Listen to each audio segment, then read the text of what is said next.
तो तुमने पिछली वीडियो में देखा भाई साहब कि किस तरह स्टीव एक्सपेरिमेंट के नाम पे वहां लोगों का चूतिया काट रहा है। अगर तुमने पिछली वीडियो नहीं देखी स्पाइडर अहेड मूवी का तो जाओ तुरंत चैनल पर जाओ। स्पाइडर अहेड का पहली पार्ट मैंने देख लो, मैंने उसका एक्सप्लेनेशन अपने चैनल पर डाल दिया है। उसके बाद तुम्हें ये वाला पार्ट समझ में आएगा। तो अब बात करते हैं इस पार्ट के बारे में। देखो भाई साहब, हम देखते हैं भाई साहब स्टीव के पास जाता है तुरंत जेफ और कहता है भाई साहब सुनो, तुम जो सस्ता पॉन यहाँ पर बना रहे हो उसमें मैं जॉनी सिंस का रोल प्ले नहीं करने वाला। एक तरह से कहो तो जो तुम कहोगे वो मैं नहीं करने वाला। ये गलत काम तो मैं बिल्कुल नहीं करूंगा। अगली आवाज तुम सुनते हो स्टीव की, हम देते हैं स्टीव कहता है भाई साहब सुनो, तुम कोई बंगाल के नवाब नहीं हो कि वहाँ तुम्हारी मैं सेवा करूंगा। बेसिकली अब तुम्हें पता चलेगा भाई साहब कि यहाँ पर आखिरकार जेफ कर क्या रहा है और बेसिकली और यहाँ पर कैदी कर क्या रहा है। तो हम देखते हैं भाई साहब की जो स्टीव होता है वो जेफ की पूरी काली चिट्ठा खोल के बताता है भाई साहब कि सुनो, तुम्हें पता है कि तुमने क्या कांड किया है। तुम्हें बताऊं भाई साहब कि उसने क्या कांड किया तो तुम भी हैरान हो जाओगे। बेसिकली अपने जेफ भाई भी हैवी ड्राइवर में सलमान भाई की तरह। हम देखते हैं भाई साहब कि एक रात वो ड्रग ले लेते हैं, मतलब काफी नशा कर लेते हैं, जहाँ पर वो गाड़ी से ट्रेवल करते हैं जिसमें उनकी गर्लफ्रेंड होती है, उनका फ्रेंड होता है। और तुम्हें क्या लगता है सलमान भाई से ट्रेनिंग लेने के बाद आखिरकार एक कार जो है बढ़ा देते हैं किसी पेड़ में। उसके बाद इनकी फ्रेंड की और इनकी गर्लफ्रेंड की जान तुरंत वहीं चली जाती है। उसके बाद इन्हें जेल की सजा सुनाई जाती है और उसके बाद उन्हें जेल से निकाल कर यहाँ लाया गया है एक्सपेरिमेंट के लिए, जो कि गवर्नमेंट उनका इस्तेमाल कर रही है। तुम्हारे मन में क्वेश्चन आएगा भाई साहब कि इन्होंने इस बात की इजाजत कैसे दे दी भाई साहब कि जेल में नहीं बल्कि यहाँ रहेंगे, क्योंकि यहाँ भाई साहब काफी सुविधा है, जेल से लाख गुना बेहतर यहाँ पे इन्वायरमेंट है। इसलिए कहीं ना कहीं जेफ भाई भी लालच में आ गए और यहाँ अपनी लाइफ एंजॉय कर रहे हैं। और तो घंटा एंजॉय कर रहे हैं भाई साहब। उनको और यहाँ और परेशानी हो रही है क्योंकि उन पे अजीब-अजीब दवाइयों का प्रयोग हो रहा है भाई साहब। आते हैं मूवी के मेन मुद्दे पे। नहीं, अब बात करते हैं फिर से एक्सपेरिमेंट के बारे में। इस बार केबिन में तुम एक लेडी को दिख रहे हो भाई साहब जिसका नाम हैदर है, और हम देते हैं सामने वाले केबिन में हमारे जेफ होते हैं और स्टीव होते हैं। भाई साहब की एक्सपेरिमेंट स्टार्ट होता है जहाँ पर स्टीव जो होता है जेफ से पूछता है कि क्या मैं हैदर को वो ड्रग दे दूं जिसका नाम P6 है। अब तुम पूछते हो भाई साहब कि इस ड्रग का इस्तेमाल किस लिए हो रहा है। बेसिकली इस ड्रग का प्रयोग इसलिए होता है भाई साहब कि अगर इंसान के अंदर ड्रग चला गया तो उसे काफ़ी ज़्यादा पेन होगा। एक तरह से कहो तो उसकी बॉडी जो है ना यार, उसे लगा कि उसके ऊपर कोई आग फेंक रहा है और एक तरह से कहो तो काफ़ी पेन होता है। और हम देखते हैं भाई साहब कि जैसे ही जेफ कहता है ठीक है दे दो, हम देखते हैं उसके बाद जो हैदर की हालत बहुत बुरी हो जाती है, यानी कि एक तरह से वो तड़पने लगती है, बोलती है कि प्लीज़ मुझे बचा लो, प्लीज़ इस दर्द को कम करो। एक तरह से कहो तो उस ड्रग को खत्म कर दो, यानी उसको स्टॉप करो, मेरी बॉडी में रिलीज मत करो। बहुत ही पेन होता है हैदर को, वो सह नहीं पाती इस पेन को यार। बात तुम क्या सोचते हो स्टीव जेफ से क्या पूछता है, उससे पूछता है तो क्यों तुम्हें क्या दिख रहा है। बेसिकली अगर मैं हो तो भाई साहब बोलता साले तू अंधा है, तुझे दिख नहीं रहा है। वो कहती है दर्द में है, तुरंत बंद कर अपना एक्सपेरिमेंट। मतलब बेसिकली तुम ये खुद सोचो यार, सामने जो लेडी हो काफी पीड़ा में है, दर्द में है। उसके बाद स्टीव जो है जेफ से पूछ रहा है तुम्हें कैसा लग रहा है, उसको देखकर उसके ओपिनियन को लिख रहा होता है अपने डायरी में। और बेसिकली हम देखते हैं कि उसे जेफ कहता है भाई साहब कि देखो उसे काफी दर्द हो रहा है, काफी पेन में है, उसे प्लीज बचाओ। क्वेश्चन स्टीव पूछता है जेफ से क्या तुमसे प्यार करते हो, तो जेफ कहता है नहीं मैं बिल्कुल प्यार नहीं करता। हम देखते हैं भाई साहब ये एक्सपेरिमेंट फेल होता है। तुम चेहरा देख सकते हो भाई साहब स्टीव का, मतलब एक तरह से कहो तो उसका एक्सपेरिमेंट ही फेल हुआ। अरे फेल गया भाड़ में, भाई साहब बच्चे की जान चली जाएगी। और ये कह ही रहा होता है, उसके बाद हम अगले सीन में देखते हैं भाई साहब उस बच्चे की जान चली भी जाती है। इसके बाद तो हैदर जो होती है ना यार, उसकी जान चली जाती है। वो उस पेन को नहीं सह पाती है, उस पेन से निकलने के लिए वो खुद की आत्महत्या कर लेती है। बेसिकली स्टिक उठाती है, एक लकड़ी होता है, टेबल तोड़ती है और उससे अपने गल पे मार लेती है।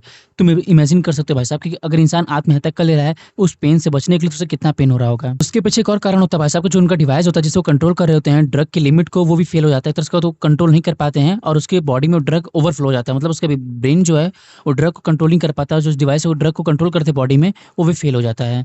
तो इसका भी मेन महत्वपूर्ण कारण होता है उसके डेथ के पीछे। और इस सीन के बाद क्या होगा, हम देते हैं स्टीव आता है जेफ के बाद कहता है कि कोई बात नहीं यार, इसमें तुम्हारी गलती नहीं है जेफ। अरे भाई गलती तो उसकी नहीं, गलती तो तेरी है, तू उससे क्यों बोलता है तुम्हारी गलती नहीं है। और हम देखते हैं भाई साहब कि जेफ तो काफी डिप्रेस हो जाता है यार कि उसकी वजह से उसकी मौत हो गई, पर गलती तो किसकी, गलती तो स्टीव की भाई साहब कि उसने उसे ड्रग दिया है। मेनली एक्सपेरिमेंट कौन करा रहा है, स्टीव करा है ना भाई साहब। तो सराहना दे रहा होता है जेफ को कि तुम्हारी गलती इसके पीछे नहीं है। अभी गलती तो भाई तुम्हारी है ना। अभी बुरा ये नहीं हो भाई साहब कि एक्सपेरिमेंट फेल होगा, बुरा तो अभी होता है कि जब स्टीव उस रूम से निकल कर जाता है उसी केबिन में जहाँ पे हैदर की लाश होती है। और तभी हम देखते हैं भाई जब जो जेफ होता है उसी डायरी को निकालता है जिसमें कि सारा स्टीव रिकॉर्ड कर रहा होता है एक्सपेरिमेंट के बारे में। और तुम्हें क्या बताऊं उसके बाद क्या खुलासा होता है। मतलब भाई साहब जो स्टीव है वहाँ के लोगों को चूतिया बना रहा है, क्योंकि वहाँ कोई गवर्नमेंट का प्रोग्राम नहीं चल रहा है बल्कि प्राइवेट इंस्टीट्यूशन है जो कि चलाता है कौन, स्टीव। मतलब एक कंपनी का दवा बनाता है स्टीव, जो कि सभी की वहाँ पे एम्प्लॉयज पर एक्सपेरिमेंट कर रहा है, यानी सब कैदी जो हैं उन पर एक्सपेरिमेंट कर रहा है विदाउट परमिशन ऑफ गवर्नमेंट। मतलब ये इलीगल है। पर जेफ को और वहाँ के बाकी लोगों को इस धोखे में रखा है भाई साहब कि मैं गवर्नमेंट की परमिशन से तुम्हें जेल से उठाकर यहाँ के लेके आया हूँ। मतलब एक तरह से कहो तो भांडा फूट चुका है अब स्टीव का कि भाई साहब वो एक्सपेरिमेंट के नाम पे हम सभी को चूना लगा रहा है। एक तरह से कहो तो बलि का बकरा हम सबको बना रहा है। अगले सीन में तुम देखोगे भाई साहब जो जेफ होता है स्टीव को आने से पहले उसी डायरी को चुपचाप वहीं रख देता है ताकि उसे पता न चले भाई साहब कि जेफ को सच्चाई पता चल गई भाई साहब कि तू यहाँ के सभी लोगों को चूना लगा रहा है। अब देखो भाई साहब इस हादसे के बाद जेफ काफी डिप्रेशन और टेंशन में होता है और उसे जरूरत है एक जादू की चप्पी की। और हम देते हैं उसे कौन देती है, उसकी फ्रेंड लेजी जादू की चप्पी देती है। पर जादू की पप्पी देने को कौन कहा भाई से, वो भी देती है उसे। चलो ठीक है यार, इंसान इमोशन में बह जाता है, तो कहो तो इंसान भावनाओं में बहने लगता है और जरूरत भी है जेफ भाई साहब को क्योंकि वो काफी डिप्रेशन में है। पर रुको, ये सब देख रहा होता है कौन? स्टीव। मतलब वो देख रहा होता है भाई साहब कि किस तरह जादू की झप्पी और पप्पी ले रहा है हमारा भाई जेफ, और उससे बात सहन नहीं होता है और वो अलग ही प्लान बनाता है कि अब वो अगला चाल क्या चले। अगले सीन में देखते हैं भाई साहब कि एक तरफ जेफ होता है, स्टीव को बुलाता है और कहता है कि हम जो P6 यानी पीडाप्रोफेन जो ड्रग है उसका इस्तेमाल करने वाले हैं लेज़ी पर, क्योंकि ये मुझे ऑर्डर आया है ऊपर से, जो कि सारे डिज़ाइन करती है रूल्स और रेगुलेशन कमेटी। और तुम्हें पता है भाई साहब की सच्चाई पता है इस बार स्टीव की जेफ को कि भाई साहब इसके पीछे कोई कमेटी काम नहीं कर रही है, बल्कि तुम्हारी कंपनी सारा रूल्स और रेगुलेशन तुम ही बना रहे हो और हम सबको चूतिया बना रहे हो। सुनने के बाद भाई साहब जेफ जो होता है वो काफ़ी गुस्सा होता है, कहता है कि नहीं, मैं इसके लिए बिल्कुल भी राज़ी नहीं हूँ, और वो काफ़ी गुस्सा होता है। तो इसका तो काफ़ी गुस्सा आता है स्टीव पर, वहाँ से चला जाता है। फिर हम देखते हैं उसे जाने से पहले स्टीव कहता है कि तुम्हें सोच लो, तुम्हारे पास 1 दिन का टाइम है। तुम खुद सोचो भाई साहब कि उसी ड्रग को लेने के बाद एक लड़की की भी जान गई है, और उसके बाद उसी ड्रग को देने वाला है उसकी फ्रेंड को। हम कह सकते हैं गर्लफ्रेंड बन चुकी है अब जेफ की लड़की। तो तुम समझ सकते हो भाई साहब कि जेफ पे क्या गुजर रहा होगा। पारी है कुछ करने की। हम देखते हैं भाई साहब कि जेफ की जैसे कमरे में उसका मार्क दोस्त, एक तरह से असिस्टेंट आता है स्टीव का, उससे कहता है भाई साहब बेसिकली इन लोग के पीछे डिवाइस लगा होता है जिसमें सारे ड्रग्स फिट होते हैं और उसको हर हफ्ते चेंज करना होता है। तो हम देखते हैं भाई साहब को जब ड्रग चेंज करने आता है तो उससे कहता है कि तुम जानते हो ना कि स्टीव हम सबको धोखा दे रहा है, वो अपनी प्राइवेट कंपनी चला रहा है, बल्कि यहाँ के लोगों को बोला है गवर्नमेंट का प्रोग्राम चल रहा है, तुम इसके साथ इसमें कैसे दे सकते हो। और वो जिस दवाई का इस्तेमाल कर रहा है, जान रहे हो ना, उससे एक लेडी की जान गई है और वो अगला इस्तेमाल करने वाला है मेरी फ्रेंड पर यानी गर्लफ्रेंड पर। तुम इसके साथ प्लीज मत हो, तुम मेरी हेल्प करो। और तुम्हें क्या लगता है मार्क क्या करेगा? मार्क अगले दिन छुट्टी पे चले जाता है भाई साहब। ये क्या किया, उससे हेल्प मांगा था जेफ ने, वो तो अगले दिन छुट्टी पे चला गया। और फिलहाल ये सीन यहीं खत्म हो जाता है। बात करें अगले दिन के बारे में तो अगले दिन मार्क आता ही नहीं काम पे। हम देखते हैं भाई साहब स्टीव और जेफ उस रूम में अकेले होते हैं। मैं भी सोच रहा भाई साहब जेफ ने तो मार्क से हेल्प मांगी थी, वो छुट्टी पे क्यों चला गया। अब बाहर ये फिर से एक्सपेरिमेंट की। हम देखते हैं भाई साहब सामने वाले केबिन में होते हैं स्टीव और जेफ, और सामने वाले जो उनका रूम होता है उसमें हमारी होती है लेडी यानी कि लेजी होती है। बस स्टीव जो होता है वो देता है डिवाइस किसको, जेफ को, कहता है कि तुम अपने हाथ से यहाँ पर अलाउ बटन करो डिवाइस में, ताकि हमारी लेजी में वो पीडाप्रोफेन नामक ड्रग जो है वो रिलीज हो जाए। और एक सेकंड को कहो तो मुझे वैसा लग रहा था भाई साहब कि जेफ सचमुच में उसे पीडाप्रोफेन देने जा रहा है, पर नहीं। हम देते हैं जेफ कहता है कि मैं ये काम बिल्कुल नहीं करने वाला। फिर हम देते हैं भाई साहब इसको सुनते ही स्टीव काफी गुस्सा होता है और कहता है क्या तुम उसे प्यार करते हो? तुम्हारा प्यार से सब क्या भाड़ में, नियम बनाता है मेरा कमेटी और तुम्हें इसको फॉलो करना ही पड़ेगा। और वैसे भी तुम इसके बारे में जानते ही क्या हो, किसको तुम लेजी से प्यार करते हो क्या, उसके बारे में पूरी कहानी जानते हो कि वो असलियत में है क्या, वो किस जुल्म में यहाँ सजा काट रही है। और सच कहो तो भाई साहब जेफ को बात पता भी नहीं होती है कि सचमुच में यहाँ लेजी किस लिए सजा काट रही है। और तुम भी जानकर इसके पीछे कारण हैरान हो जाओगे भाई साहब कि लेजी जो है वो 9th मंथ की बेटी को एक पार्किंग अलॉट में छोड़कर चली गई थी धूप में 3 घंटे के लिए, जिसकी वजह से उसकी 9 मंथ की बेटी की जान चली गई थी। तो उसी कारणवश वो जेल काट रही थी उम्र कैद की, मतलब अपनी ही बेटी के आत्महत्या के केस में। से भी एक माँ के लिए इससे बड़ी सजा क्या हो सकती है भाई साहब कि उसकी बेटी उसे खो गई और उसके ही मौत की सजा उसे काटनी पड़ रही है। और उसके बाद हम देखते हैं भाई साहब जेफ कहता है मुझसे से फर्क नहीं पड़ता क्योंकि मैं से अभी भी प्यार करता हूँ।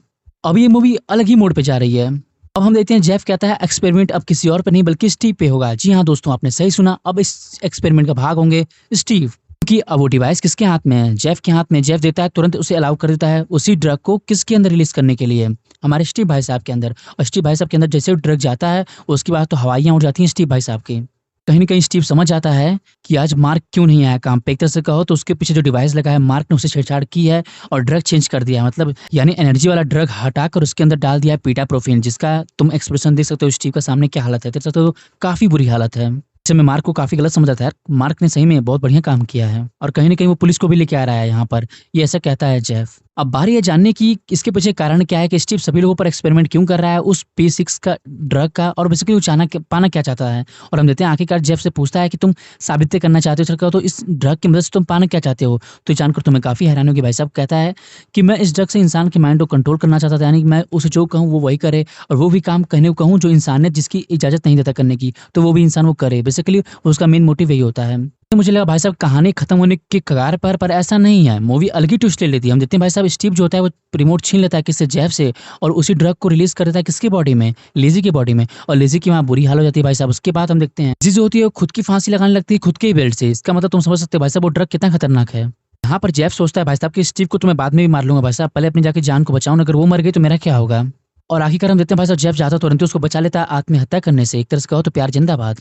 बात तुम आकाशवाणी पे आवाज सुनते हो हमारे स्टीव भैया की अनाउंस कर रहे थे वहाँ के बाकी कैदियों से, अगर तुम्हें फ्री का खाना खाना है और लग्जरी लाइफ जीनी है तो तुरंत जाओ इन दोनों लोगों को पकड़ो, क्योंकि अगर ये लोग यहाँ से बाहर चले गए तो पुलिस यहाँ पर आ जाएगी और इस जगह को सील कर देगी। तुम्हें पता है भाई साहब तुम्हें जेल में रहना पड़ेगा। तो हम देते बाकी जो कैदी होते हैं ये सुनते ही ऐसे दौड़ते हैं भाई साहब जैसे लग रहा है कि फ्री में पूरी हलवा बट रहा हो। वो तुरंत ही पकड़ने दौड़ते हैं लीसी को और हमारे जेफ भाई को, पर किसी तरह देते हैं जेफ और लीसी वहाँ से बचकर भागने लगते हैं। भाई साहब हम देखते हैं भाई साहब स्टीव भी जो होता है वो सारा अपना फाइल्स और ड्रग लेकर वहाँ से निकलता है। एक तरह से कहता समझ जाता है भाई साहब कि मेरी लंका ढहने से पहले मैं तो यहाँ से बचकर निकलूँ, नहीं तो यहाँ पुलिस आ गई तो मेरी वाट वैसे भी लगा देगी। और आखिरकार भाई साहब विजय माल्या की तरह प्लेन उड़ाना जानते हैं और आखिरकार वो प्लेन से ही फुर्र हो जाते हैं। पर भाई जाने की खुशी में रो क्यों रहा है? मैं भी हैरान हूँ भाई साहब कि स्टीव की आंख से आंसू क्यों निकल रहा है? अरे कोई हंस रहा है, मुझे समझ में नहीं आ रहा भाई साहब ये चल क्या रहा है। ओह मतलब अब ड्रग का रिएक्शन हो रहा है भाई की बॉडी में। तो एक तरह से कहो तो भाई अपनी इमोशन को कंट्रोल नहीं कर पा रहे कि हंस रहे हैं कि रो रहे हैं, और बेसिकली अभी वो बेहोश होने के कगार पे आ रहे हैं क्योंकि अभी होश में नहीं है। और बात करें दूसरी तरफ जेफ और जो लेजी होती हैं वो भी बोट लेकर वहां से निकल जाती हैं अपनी जान बचाने के लिए। वैसे भी जान तो बची गई उनकी, अब वो चाह रहे हैं आज़ादी, अब उस जिंदगी को आज़ादी तरह से जीना चाहते हैं। और बात करें हमारे स्टीव भाई साहब के बारे में तो ये क्या प्लेन कैसे उड़ा रहे हैं भाई साहब? प्लेन अरे भाई साहब प्लेन हवा में उड़ाई जाती है, पहाड़ों पे नहीं चलाई जाती है। लो प्लेन आखिरकार क्रैश ही हो गया। मतलब भाई साहब स्टीव को नशे की हालत में देखकर प्लेन अपने आप ही बोला डूब के मरता हूँ भाई साहब, तुम मुझे मत चला। और आखिरकार यहाँ पे स्टीव भाई साहब का सिवाय नमः हो गया। हम देखते हैं भाई साहब जेफ को और लेजी को काफी खुश हैं, और आखिरकार तुम भी खुश हो जाओ भाई साहब। वीडियो को लाइक करके चैनल को सब्सक्राइब करना मत भूलना। और क्या वेट कर रहे हो, कहानी फिलहाल यहीं खत्म हो चुकी है। बिल्कुल हाँ, विलन मर चुका है, हीरो हीरोइन आजाद हो चुके हैं, हम जिंदगी गुजारने जा रहे हैं। अब तुम्हें क्या चाहिए? तुम्हें वीडियो अच्छी लगी भाई साहब, अगर अच्छी लगी तो प्लीज वीडियो को लाइक करना मत भूलना। बिल्कुल यार मूवी काफी इंटरेस्टिंग है, मैंने पूरा कोशिश किया भाई साहब कि तुम्हें अच्छे से एक्सप्लेन कर सकूं मूवी की स्टोरी। और तुमने पहली पार्ट नहीं देखी तो प्लीज पहली पार्ट जाकर चैनल पर देख लेना, उसके बाद ही सेकंड पार्ट देखना, तभी तुम्हें अच्छे समझ में आएगी कि फिलहाल मूवी में चल क्या रहा है। तो चलो मिलते हैं एक और इंटरेस्टिंग वीडियो में एक और इंटरेस्टिंग मूवी की स्टोरी साथ, तब तक के लिए जय हिंद।